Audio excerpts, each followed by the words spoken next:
Bonjour à tous et ravi de vous retrouver pour votre édition régionale. Voici les titres de ce vendredi 20 septembre.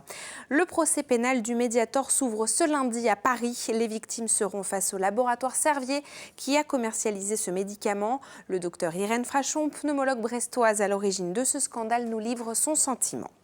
29 000, c'est le nombre d'emplois à pourvoir dans le secteur du bâtiment en France. Après des années de crise, les professionnels retrouvent le sourire. Explication dans un instant. Et puis dans ce journal, nous irons aussi sur l'île de Bas, dans le nord du Finistère. Ce vendredi, le festival Les Insulaires s'est ouvert et ce sont les îles de Saint-Pierre et Miquelon qui sont à l'honneur cette année. Et pour ouvrir ce journal, direction le Morbihan, où le ministre de l'Intérieur, Christophe Castaner, était en déplacement ce vendredi. Il s'est rendu à Vannes au congrès des pompiers et a également rencontré les forces de l'ordre à Lorient. Retour sur cette visite avec Christophe Boucher et Karine Chevrolier.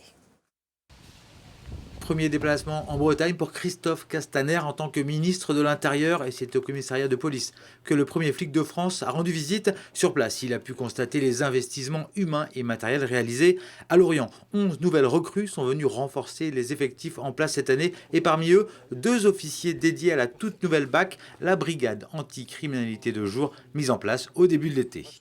Vos impressions sur ces premières semaines?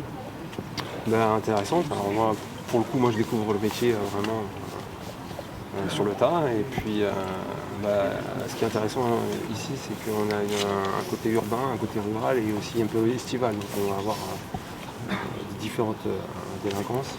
Ah bon? Il y a des touristes qui viennent Si, en Bretagne, si. notamment au festival. On sent les journalistes locaux là, qui ont reçu un tropisme chauvin. Si le plan STUP lancé à Marseille mardi dernier est dans tous les esprits, le ministre de l'Intérieur semble avoir pris en considération la souffrance morale des policiers. Cette année, près d'une 50aine de forces de l'ordre se sont donné la mort sur leur lieu de travail. Christophe Castaner a rendu visite chez Proconsult, une plateforme d'écoute qui offre la possibilité au personnel en difficulté de la police nationale de se livrer. Avant de rejoindre le 126e congrès des pompiers à Vannes, le ministre a fait une pause dans l'un des quartiers en pleine réhabilitation, le Bois du Château, qui bénéficie du dispositif de rénovation urbaine. Une journée dense où la calinothérapie fut aussi à l'ordre du jour, un galop d'essai avant de se présenter face aux pompiers du Morbihan en grève depuis plus de 2 mois. C'est un procès pénal tentaculaire et hors norme qui va s'ouvrir ce lundi à Paris. Le laboratoire Servier qui a commercialisé le Mediator sera sur le banc des accusés face aux victimes de ce médicament antidiabétique. Elles attaquent le laboratoire pour tromperie aggravée et blessures et homicides involontaires. 4000 personnes, 400 avocats devraient intervenir dans ce procès qui pourrait durer jusqu'en avril. La pneumologue brestoise et lanceuse d'alerte sur ce sujet, Irène Frachon, sera présente. Elle nous livre ses attentes avant l'ouverture du procès. Je suis en contact avec les victimes survivantes, il y en a beaucoup, et je suis en contact quotidien en fait avec un certain nombre de victimes, et je sais qu'elles attendent intensément le temps de ce procès pour que ce qu'elles ont subi soit qualifié d'acte délictueux et non pas de la faute à pas de chance ou d'un effet secondaire qu'on ne pouvait pas prévoir, ce que serait le laboratoire et qui est absolument inentendable, inaudible pour ces victimes qui ont parfaitement compris que le laboratoire avait toutes les informations depuis au moins 1995. Et vous retrouverez l'interview d'Irène Frachon réalisée par Tara Lagoutte dans son intégralité ce mardi dans votre magazine L'Instant T à 19h15. Nous continuons à passer en revue l'actualité de la région. C'est l'heure de votre chronique Toute Image, la Bretagne en 5 infos, préparée aujourd'hui par Tom Gagnou. Le périmètre de sécurité toujours maintenu mais réduit de moitié à Pluvigné. Au lendemain du crash de l'avion de chasse belge, les enquêteurs de l'armée belge ont travaillé une bonne partie de la nuit sur le site où le F-16 a terminé sa course. À ce jour, aucun élément nouveau n'a été communiqué. Le maire espère que le périmètre de sécurité sera rapidement réduit afin que les riverains puissent réintégrer leur maison. La ville de Pont-Aven va pouvoir élargir sa renommée culturelle. L'art contemporain y aura bientôt un espace dédié et de grands rendez-vous annuels sont annoncés. L'homme d'affaires breton René Ruello veut y implanter un centre de création et d'exposition en lieu et place de la friche industrielle de la Belle Angèle, un projet culturel ambitieux à destination des artistes bretons contemporains. Il sera officiellement présenté le 5 octobre prochain avec la présence du ministre des Affaires étrangères Jean-Yves Le Drian. Rennes et Nantes dans le top 5 des villes étudiantes où il fait bon étudier. Le palmarès 2019 de l'étudiant est tombé ce vendredi. Rennes conserve donc sa 4e place tandis que Nantes progresse, passant de la 6e à la 5e place. En revanche, c'est la déception pour Brest qui était encore dans le top 20 en 2017 et qui descend à la 23e place. Il faudra attendre un mois de plus avant la reprise de la ligne aérienne entre Quimper et Orly. Initialement annoncée le 27 octobre, la réouverture du service aérien a été repoussée au 25 novembre. En cause, le montant trop élevé du contrat annuel qui dépasserait les 3 millions d'euros, somme maximale fixée par le conseil régional. Et puis, bientôt un nouveau visage pour le Quartz à Brest. La salle de spectacle construite en 1988 va être profondément rénovée à partir de 2023. Le projet prévoit la réhabilitation intégrale de la grande salle, une meilleure circulation des publics et une reprise des structures. Coût total des travaux, 15,7 millions d'euros. Économie à présent dans ce journal et tous les voyants sont au vert dans le secteur du bâtiment. Après 10 années de crise, l'heure est à la reprise. La Fédération nationale du bâtiment estime même que 29 000 emplois sont à pourvoir. Reportage dans le Morbihan avec Karine Chevrolier.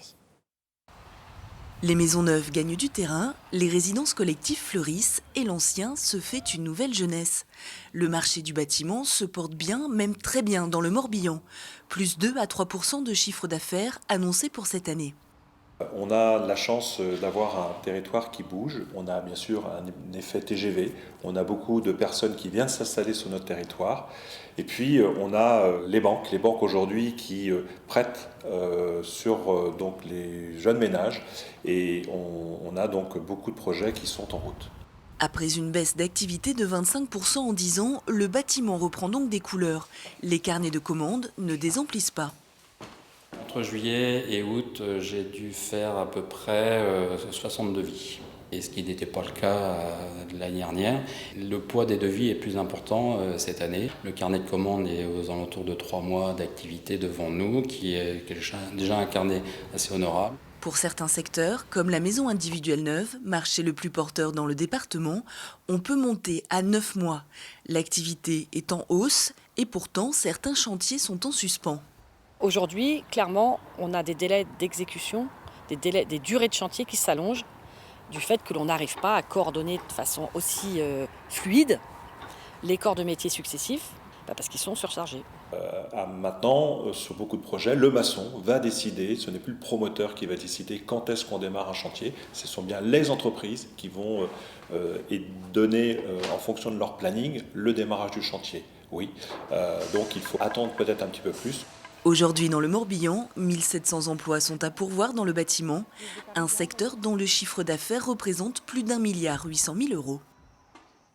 Escale à l'île de Bas cette année pour le festival Les Insulaires. Chaque année, l'événement, dont c'est la 8e édition, pose ses bagages sur une île du Ponant.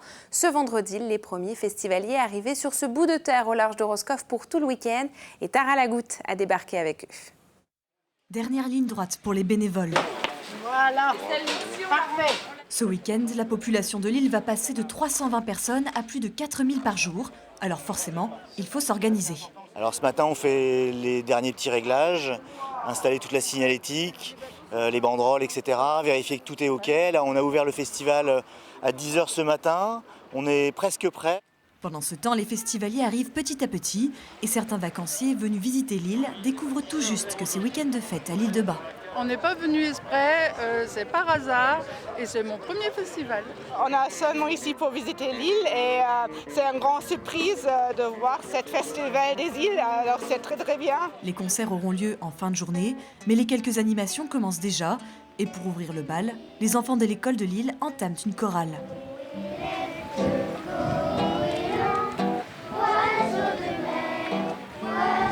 lancer le festival par les enfants, c'est la jeunesse, c'est ce qui va rester sur l'île, j'espère. C'est eux qui feront l'île plus tard, c'est eux qui feront les îles plus tard.